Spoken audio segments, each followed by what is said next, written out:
At harvest time, the air is filled with the smell of fresh fruit and vegetables. The engines happily deliver their loads to market.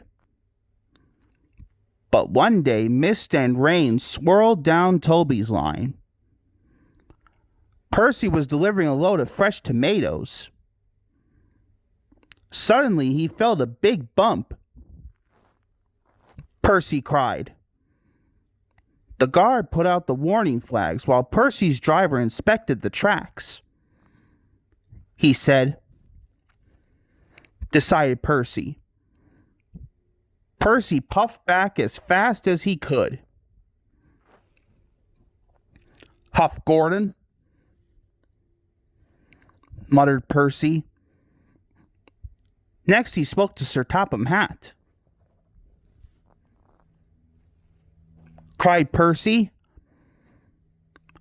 said Sir Topham Hatt. Thomas was carefully chuffing through the rain. Soon he had collected the farmer's bull and was on his way back. The rain had made the tracks more wobbly than ever. Suddenly, there was a deep rumbling sound. Thomas's driver applied the brakes, but it was too late, cried Thomas. And they were. Late that night, Thomas still hadn't returned. Percy was worried.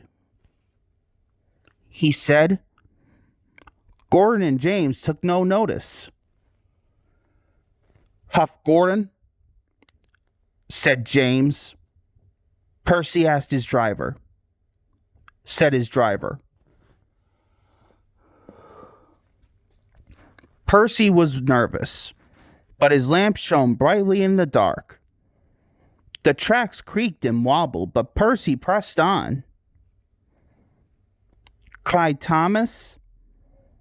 Thomas was happy to see his friend. Said Percy.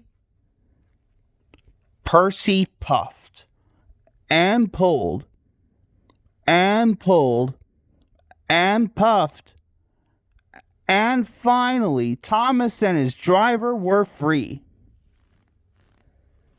Said Thomas. Smiled Percy. It was dawn before the track was cleared. Then Percy and Thomas made their way back home. Whistled Percy. Said Thomas. Agreed the bull. Said Sir Topham Hatt. Percy was pleased.